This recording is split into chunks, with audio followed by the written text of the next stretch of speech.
வணக்கம் நண்பர்களே. இன்றைக்கு நீங்கள் கேட்க போகிற 3 கதைகளும் உங்களோட லைஃப்க்கு ஒரு சேஞ்சிங்காக இருக்கும். ஸோ இந்த கதைகளை ஸ்கிப் பண்ணாமல் ஃபுல்லாக லாஸ்ட் வர பாருங்கள். வாங்க கதைக்குள்ளே போகலாம். ஒரு அமைதியான கிராமத்தில் மாஸ்டர் லீ என்ற ஒரு துறவி வாழ்ந்தார். அவருடைய அறிவுரைகள் பலரின் வாழ்க்கையை மாற்றும் சக்தி கொண்டவை என்பதால் பல பகுதிகளில் இருந்தும் மக்கள் அவரை சந்திக்க வந்தார்கள். ஒரு நாள் வேய் என்ற இளைஞன் மாஸ்டர் லீயை சந்திக்க வந்தார். அவர் மிகவும் பதட்டமாகவும் மன அழுத்தத்தோடும் இருந்தார். மாஸ்டர் என்று அவர் கூறினார். என் மனது மிகுந்த குழப்பமாகவும் பதற்றமாகவும் இருக்கிறது. என் மனதில் ஒரு புயல் உள்புறமாக உள்ளதைப் போல் தெரிகிறது. நான் எதையோ முயற்சி செய்தாலும் என்னால் அமைதியை அடைய முடியவில்லை. தயவு செய்து எனக்கு உதவுங்கள். மாஸ்டர் லீ மெதுவாக சிரித்துவிட்டு கேட்டார். வேய், நீ தினமும் உன் வீட்டை சுத்தம் செய்வாய் இல்லையா? வேய் குழப்பத்துடன் பார்த்தார். நிச்சயம் மாஸ்டர், ஒரு சுத்தமான வீடுதான் எனக்கு நிம்மதியை தரும். நீ ஒரு வாரத்துக்கு வீட்டை சுத்தம் செய்யாமல் விட்டால் என்ன ஆகும்? மாஸ்டர் லீ கேட்டார். அது தூசியும் குப்பையுமாக மாறும் என்று வேய் பதிலளித்தார். துறவி தலை அசைத்து, உன் மனதும் உன் வீட்டைப் போலவேதான் வேய். தினமும் அது கவலைகள், பயம் மற்றும் எதிர்மறை எண்ணங்களின் போன்ற தூசிகளை சேர்க்கிறது.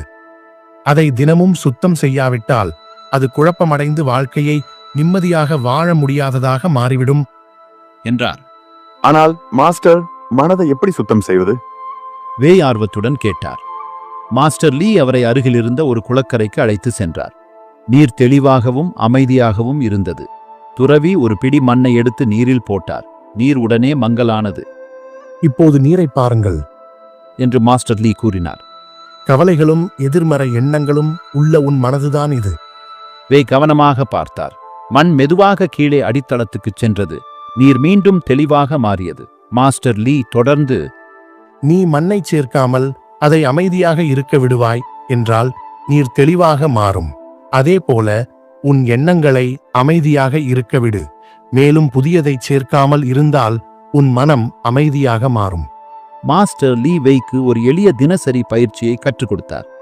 மாஸ்டர் லீயின் 3 மனதை சுத்தமாக்கும் எளிய வழிகள்.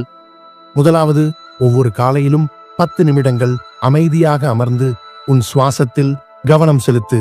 இது மனக்குழப்பத்தை தீர்க்க உதவும். இரண்டாவது, உறங்குவதற்கு முன் உன் கவலைகளை எழுதிவிட்டு உன் வாழ்வின் நற்தருணங்களை நினைவில் கொள். இது உன் மனதில் உள்ள கவலைகளை கழிக்க உதவும்.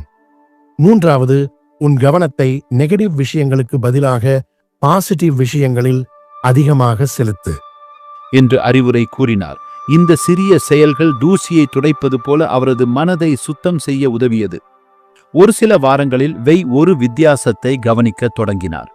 அவரது மனம் இலகுவாகவும் மனம் சந்தோஷமானதாகவும் இருந்தது.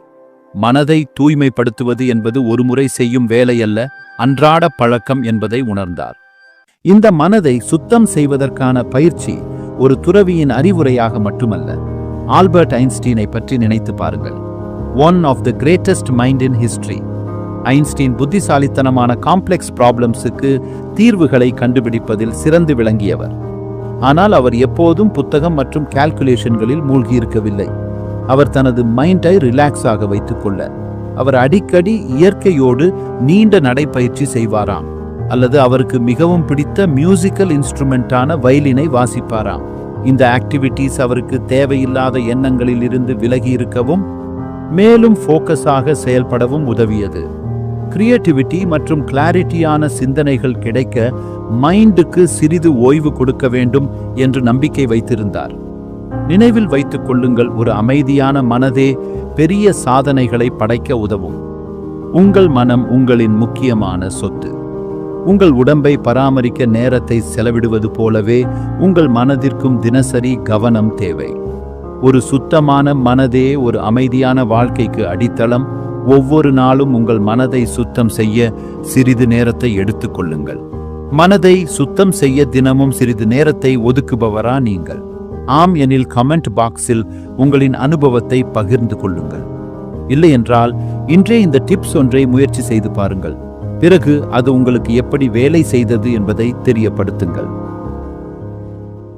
ஒரு கிராமத்தில் சூர்யா என்ற ஒருவன் வாழ்ந்து வந்தான். சூர்யா எப்போதும் என் வாழ்க்கை ஏன் கஷ்டமாக இருக்கிறது, எதை செய்ய முயன்றாலும் நான் தோல்வியை அடைகிறேன், எதுவும் எனக்கு எதிராகவே நடக்கிறது என்று புலம்பிக் கொண்டே இருப்பான். அவனின் நண்பன் குமார் மிகவும் நேர்மறையாக வாழ்பவன். அவன் எப்போதும் சூர்யாவை ஊக்கப்படுத்துவான். நீ உன் சிந்தனைகளை கட்டுப்படுத்த வேண்டும், உன் மனதில் நல்ல எண்ணங்களை விதைத்தால் உன் வாழ்க்கை மாற்றம் காணும் என்று சொல்லுவான். ஆனால் சூர்யா கேட்டுக்கொள்ளாமல், என்ன சிந்தனை, என்ன வாழ்க்கை, எனக்கு எல்லாம் முடிந்து போச்சு என்று சொல்வான். ஒரு நாள் குமார் சூர்யாவிடம் சொன்னான், நீ எப்போதும் உன் வாழ்க்கை குறித்து புலம்புகிறாய். உன் மனதை மாற்ற ஒரு சோதனை செய்யலாம். நீ இதை பின்பற்றினால் உன் வாழ்க்கையில் வித்தியாசம் வருவதை பார்ப்பாய். சூர்யா சலிப்புடன், நீ சொல்லு, நான் பார்க்கிறேன் என்றான். குமார் ஒரு தட்டில் 3 விதை மூட்டைகளை வைத்து வந்தான். முதல் மூட்டையில் கோதுமை விதைகள் இருந்தன. 2வது மூட்டையில் முளைகள் ஏற்படாத பழைய விதைகள் இருந்தன. 3வது மூட்டையில் கரைப்பட்ட மூளைகள் இருந்தன. இந்த 3 விதைகளை உன் வீட்டின் பின்புறத்தில் உள்ள 3 பகுதிகளில் விதை. நீயே அதனை வளர்த்து பார்த்து முடிவை சொல்லு என்றார் குமார். சூர்யா ஏற்கனவே நம்பிக்கை இல்லாவிட்டாலும் தனது நண்பனின் ஆசையை மதித்து விதைகளை விதைத்தான். கோதுமை விதைகள் விரைவாக முளைத்தன. அவை அழகாக தழைத்தன. தங்க நிறத்தில் கோதுமைகள் விளைந்தன. பழைய விதைகள் வளர்ச்சியின்றி நிலத்தையே கெடுத்துவிட்டன. கரைப்பட்ட முளைகள் மற்ற பசுமையான பகுதிகளுக்கு பரவி நிலத்தை அழிக்கத் தொடங்கின. 1 மாதத்திற்கு பிறகு குமார் சூர்யாவை பார்த்து கேட்டான், உன் நிலத்தில் என்ன நிகழ்ந்தது? சூர்யா கோதுமை பகுதியை காட்டி, இதோ இந்த இடத்தில் நான் நல்ல மகசூலை பெற்றேன். பழைய விதைகளை காட்டி, இந்த இடத்தில் என்ன செய்தாலும் பயனில்லை. கரைப்பட்ட விதைகளை காட்டி, இங்கே முளைகள் மற்ற இடத்தையும் கெடுக்கத் தொடங்கின.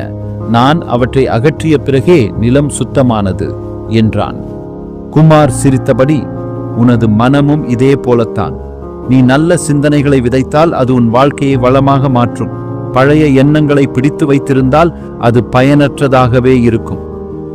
ஆனால் எதிர்மறை சிந்தனைகள் உன் மனதையே ஆக்கிரமித்து உன்னை அழித்துவிடும். நீ எதை வளர்த்து பார்க்கிறாயோ அதுவே உன் வாழ்க்கையாக இருக்கும். சூர்யாவுக்கு இப்போது உண்மையை புரிந்தது. அவன் தோல்விக்கு காரணம் அவனுடைய எதிர்மறை சிந்தனைகளே என்று தெரிந்தது. அந்த நாளில் இருந்து சூர்யா தினமும் தன் சிந்தனைகளை மாற்றத் தொடங்கினான். சில மாதங்களில் சூர்யாவின் வாழ்க்கை முழுமையாக மாறியது. அவனின் தோல்வி வெற்றியாக மாறியது.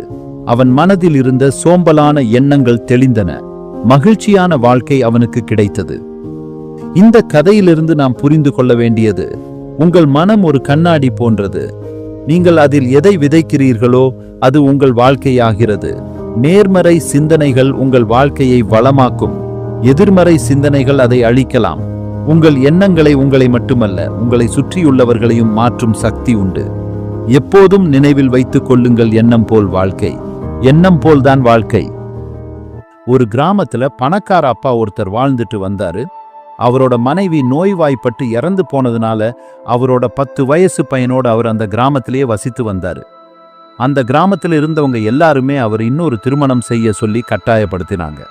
தன்னுடைய மகனுக்காக இன்னொரு திருமணம் செஞ்சுக்காமலே வாழ்ந்துட்டு வந்தாரு அந்த பணக்கார அப்பா. தன்னோட பையன் ராஜுவை படிக்க வைக்கிறதுல ஆர்வம் காட்டின அவன் படிக்கவும் வச்சாரு. ஆனா ராஜுக்கு படிப்புல கொஞ்சம் கூட நாட்டமில்லை. அப்படியே கொஞ்சம் நாட்களும் போச்சு. ராஜுவுக்கும் 22 வயசு ஆகுது. படிச்சு முடிச்சதும் ராஜு வேற வேலைக்கும் போன பாடில்ல. தன் அப்பாவோட விவசாய தொழிலையும் பார்த்த பாடில்ல. சும்மாவே நேரத்தை போக்கிக்கிட்டு உட்கார்ந்துட்டு இருந்தான். அம்மா இல்லாத பையன்னு செல்லம் கொடுத்து வளர்த்தது எவ்வளோ பெரிய தப்புன்னு அந்த பணக்கார அப்பா உணர ஆரம்பிச்சாரு. ராஜு கிட்ட எவ்வளவோ சொல்லி பார்த்தோம். அவன் எந்த வேலை வெட்டிக்கும் போகாம நாட்களையும் நேரத்தையும் வீணாகவே வெட்டியா கழிக்க ஆரம்பிச்சான்.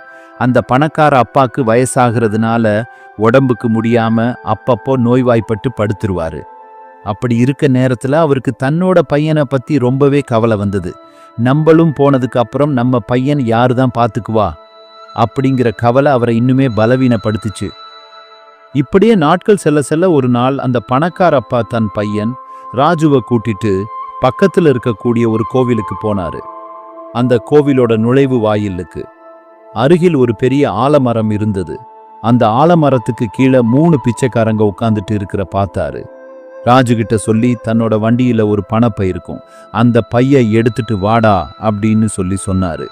ராஜுவும் ஏன் எதுக்குன்னு கேட்காம அந்த பணப்பைய எடுத்துட்டு வந்து அவங்க அப்பா கிட்ட கொடுத்தான்.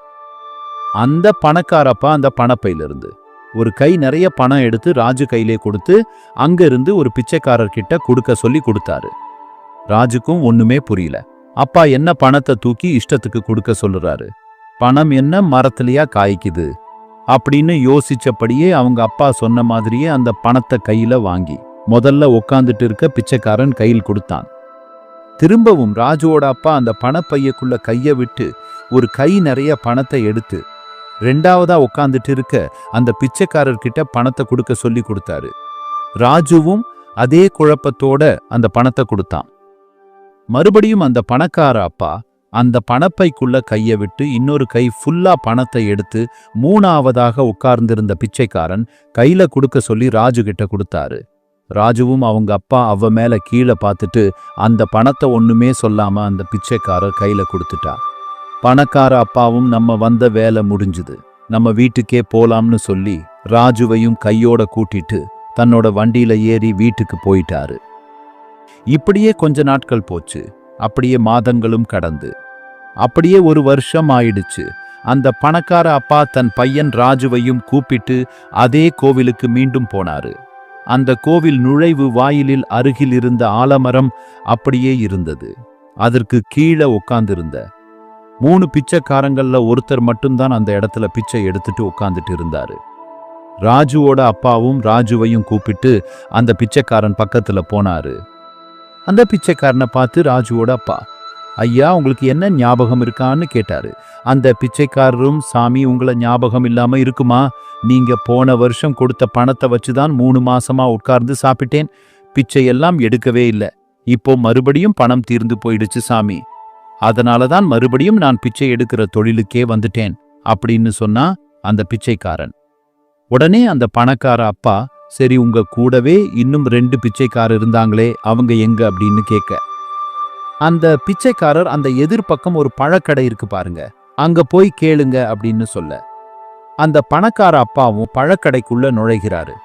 அந்த பணக்கார அப்பாவை பார்த்ததுமே அந்த பழக்கடைக்காரரு சாமி அப்படின்னு சொல்லி அவரு காலில் வந்து விழுந்தாரு. அந்த பணக்கார அப்பாவுக்கு ஒண்ணுமே புரியல. ஐயா நீங்க எதுக்கு என்னோட காலில் வந்து விழுறீங்க அப்படின்னு அந்த பணக்கார அப்பா அவரை பார்த்து கேட்டாரு. உடனே அந்த பழக்கடைக்கார சொன்னாரு, ஐயா என்ன உங்களுக்கு ஞாபகம் இல்லையா? போன வருஷம் அந்த மரத்துக்கு கீழே உட்காந்து நான் பிச்சை எடுத்துட்டு இருந்தேன். நீங்களும் உங்க பையனும் வந்து கை நிறைய பணத்தை என்கிட்ட கொடுத்தீங்க இல்லையா? அந்த பணத்துல தான் இந்த பழக்கடையே நான் ஆரம்பிச்சிருக்கேன். இப்போ நான் வசதி வாய்ப்போடு நல்லா இருக்கு. அதுக்கு காரணமே நீங்க தான்யா, உங்களுக்கு ரொம்ப நன்றி அப்படின்னு சொன்னான். இதையெல்லாம் கேட்டுட்டு இருந்த ராஜு அவங்க அப்பாவை வேரிக்க பார்த்தான். உடனே அந்த பணக்கார அப்பா அந்த பழக்கடைக்கார பார்த்து கேட்டாரு, உங்க கூட இன்னும் 2 பேருக்கு நான் பணம் கொடுத்தேன் இல்லையா? அவங்க 2 பேரும் எங்க அப்படின்னு கேட்க, அந்த பழக்கடைக்காரரு அந்த மரத்துக்கு கீழே உட்காந்துட்டு இருக்கிற இவர் ஒருத்தர் அப்படின்னு சொன்னாரு. அப்போ இன்னொருத்தவங்க எங்க அப்படின்னு அந்த பணக்கார அப்பா கேட்க, இன்னொருத்தரா நீங்க நேரா போனீங்கன்னா அங்க ஒரு தரிசு நிலை இருக்கும், அங்குதான் நீங்க பணம் கொடுத்த இன்னொரு பிச்சைக்காரர் உட்காந்துட்டு இருக்காரு அப்படின்னு பழக்கடைக்காரர் சொன்னாரு. இதை கேட்ட பணக்கார அப்பா, ஏன் அங்க என்ன பண்றாரு அப்படின்னு கேட்டாரு. உடனே அந்த பழக்கடைக்காரரு, அதை ஏன் கேக்குறீங்க ஐயா, நீங்க கொடுத்த பணத்தை வச்சு அவரு சூதாட்டம் விளையாடி அதுலயே அவர் மூழ்கி போயிட்டாரு. பகலெல்லாம் அங்க உட்கார்ந்து சூதாட்டம் விளையாடுவாரு. அதுக்கு அப்புறமா மாலை நேரத்துல இந்த மரத்துக்கு கீழே வந்து உட்கார்ந்து பிச்சை எடுப்பாரு. இதேதான் நாள் முழுக்க அவர் செஞ்சுக்கிட்டு இருக்காரு அப்படின்னு அந்த பழக்கடைக்காரர் சொன்னாரு. உடனே அந்த பணக்கார அப்பா தன் பையன் ராஜுவையும் கூப்பிட்டு அவங்களோட வீட்டுக்கே வந்துட்டாங்க. அந்த பணக்கார அப்பா ராஜு கிட்ட சொல்றாரு, பாத்தியா ராஜு, போன வருஷம் 3 பிச்சைக்காரங்களுக்கும் நான் பணம் கொடுத்தேன். அதுவும் உன் கையாலேயே கொடுக்க வச்சேன். அந்த 3 பேரோட நிலைமையும் நீ இன்னைக்கு பார்த்துட்டு வந்திருக்க. முதல்ல பணம் கொடுத்து அந்த பிச்சைக்காரன் நேரத்தையும் பணத்தையும் எப்படி உபயோகமா பயன்படுத்த தெரியாம அவன் இருந்த அதே நிலையிலேயே இப்பவும் இருக்கா. 2வது பணம் கொடுத்த அந்த பிச்சைக்காரன் நேரத்தையும் பணத்தையும் தப்பான வழியில செலவழிச்சு அவன் இருந்த நிலைமையை விட இன்னுமே மோசமான ஒரு நிலைமைக்கு வந்திருக்கான். மூணாவதா, நீ பணம் கொடுத்த அந்த பிச்சைக்காரர் நேரத்தையும் பணத்தையும் பொன்னா மதிச்சு உழைப்ப மட்டுமே நம்பி சொந்தமா ஒரு கடை வச்சு அவனோட நிலைமையிலிருந்து இப்போ நல்ல மேன்மேலும் உயர்ந்து நிக்கிறான். இந்த 3 பேரோட வாழ்க்கையா பார்த்ததிலிருந்து நீ ஒரு விஷயத்தை நல்லா புரிஞ்சிக்கோ. இந்த காலத்துல பணமும் நேரமும் நமக்கு எவ்வளோ முக்கியம் அப்படிங்கிறத அவங்க 3 பேர்த்த பார்த்து நீ நல்லாவே கத்துட்டு இருந்திருப்ப. பணம் இன்னைக்கு இல்லை, நாளைக்கு சம்பாதிக்கலாம். ஆனா நம்ம வெட்டியா செலவழிக்கிற நேரம் அப்படிங்கிறது திரும்ப நமக்கு கிடைக்கவே கிடைக்காது. காலம் பொன் போன்றதுன்னு பெரியவங்க சொல்லுவாங்க. அதை நீ புரிஞ்சுக்கணும். அப்படிங்கிறதுக்காக தான் போன வருஷம் உன்னையும் கூட்டிட்டு போய் 3 பிச்சைக்காரங்களுக்கும் நான் உன் கையால பணம் கொடுக்க சொன்னேன். இப்போ உன்னோட புண்ணியத்தால ஒருத்தர் நல்ல நிலைமையில இருக்காரு. அதனால நல்லா யோசிச்சு முடிவு செய். உன்னோட நேரத்தை ஒரு நல்ல விஷயத்துக்காக பயன்படுத்து. இன்னைக்கு போனா நாளைக்கு நமக்கு கிடைக்கவே கிடைக்காது. எந்த விஷயத்தையுமே நாளைக்கு தள்ளி போடாத. நன்றை செய், அதை இன்றே செய் அப்படிங்கிறதையும் மறக்காத. உன்னை சுத்தி இருக்கவங்க உன்னை என்னதான் உதாசீனப்படுத்தினாலும் அதையெல்லாம் இந்த காதுல வாங்கி அந்த காதுல விட்டுட்டு உன்னோட உழைப்பை மட்டுமே நம்பி உன்னோட வாழ்க்கையில பல சாதனைகள் செய். அதுதான் உனக்கு கிடைச்ச நிரந்தரமான வெற்றி அப்படின்னு நேரத்தோட அருமையை தன்னோட பையனுக்கு புரிய வச்ச அந்த பணக்கார அப்பா. இந்த கதை ராஜுக்கு மட்டும் இல்ல, நம்மள பல பேர் இந்த மாதிரி தான் நேரத்தை வீணா வெட்டியா செலவழிச்சிட்டு இருக்கோம். அடுத்தவங்கள பத்தி குறை பேசுறதுலயும், அடுத்தவங்கள பார்த்து பொறாமப்படுறதுலையும், அடுத்தவங்க வாழ்க்கையை கெடுக்கிறதுலையும் நம்ம நேரத்தை ஒதுக்காம நம்ம வாழ்க்கையை நம்மளோட சொந்த உழைப்பால வாழ்றதுக்கு பார்த்தா எல்லாருக்குமே அவங்களோட லைஃப் ரொம்பவே அழகானதா மாறிடும். கண்டிப்பா இந்த கதை உங்களுக்கு பிடிச்சிருக்கும் அப்படின்னு நம்புகிறேன். உங்க வாழ்க்கையில நீங்க தொடங்க போற எல்லா விஷயங்களும் வெற்றி பெற என்னுடைய வாழ்த்துக்கள். மேலும் இது போன்ற நல்ல நல்ல கதைகளை தொடர்ந்து பார்த்து மகிழ இந்த சேனலை சப்ஸ்கிரைப் செய்யுங்கள். உங்கள் கருத்துக்கள் மற்றும் வேறு எந்த மாதிரி கதைகளை பார்க்க விரும்புகிறீர்கள் என்று காமெண்ட் பாக்ஸில் தெரிவியுங்கள். இந்த வீடியோ பிடித்திருந்தால் லைக் மற்றும் உங்களுக்கு பிடித்தவங்களுக்கு ஷேர் செய்யுங்கள். மீண்டும் மற்றொரு வீடியோவில் உங்களை சந்திக்கிறேன். நன்றி, வணக்கம்.